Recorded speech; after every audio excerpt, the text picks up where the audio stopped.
এক ব্যক্তি স্বপ্ন দেখতেছে যে একটা বাঘ তাকে পেছন থেকে দৌড়াচ্ছে, সামনে একটা কূপ, বাঘের ভয়ে সে কূপের মধ্যে লাফ দিছে,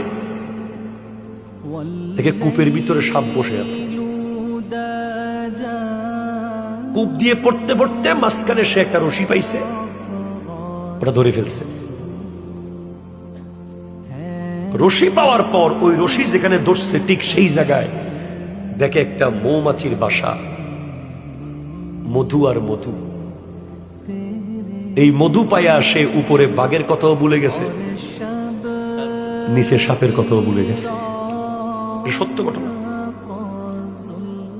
এরপরে কিছুক্ষণ পর সে দেখে যে সে সব বলে মধু খাওয়া শুরু করছে, রশি ধরে আছে আর মধু খাইতে আছে। ইতিমধ্যে দেখে একটা সাদা ইঁদুর আর একটা কালো ইঁদুর এসে রশি কাটা শুরু করছে।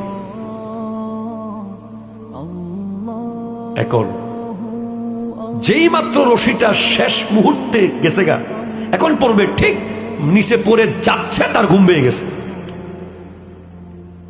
এবার সে ইমাম গাজালির দরবারে গিয়ে বলে, হুজুর আমি এটা কি দেখলাম? ইমাম গাজালি যিনি ৫ম শতাব্দীর মুজাদ্দিদ, যার বই পড়ে পড়ে এখনো আমেরিকা ইউরোপে মানুষ মুসলমান হয়, বিশ্ববিখ্যাত দার্শনিক, মুসলিম, মুসলমানদের গৌরব ইমাম গাজালি বলে, উপরে যে বাঘটা তোমাকে দৌড়াচ্ছিল সে ছিল আজরাইল আলাইহিস সালাম, আর কূপটা ছিল তোমার কবর, নিচে সাপগুলো তোমার কবরের আযাব,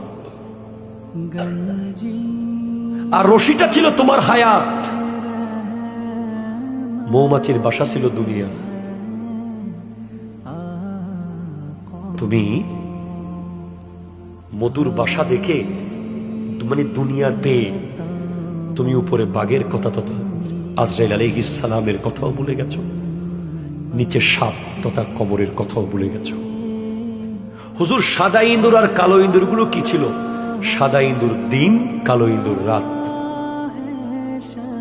রাত দিন রাত দিন করে তোমার হায়াত চলে যাচ্ছে। যেই মাত্র তুমি মারা যাবে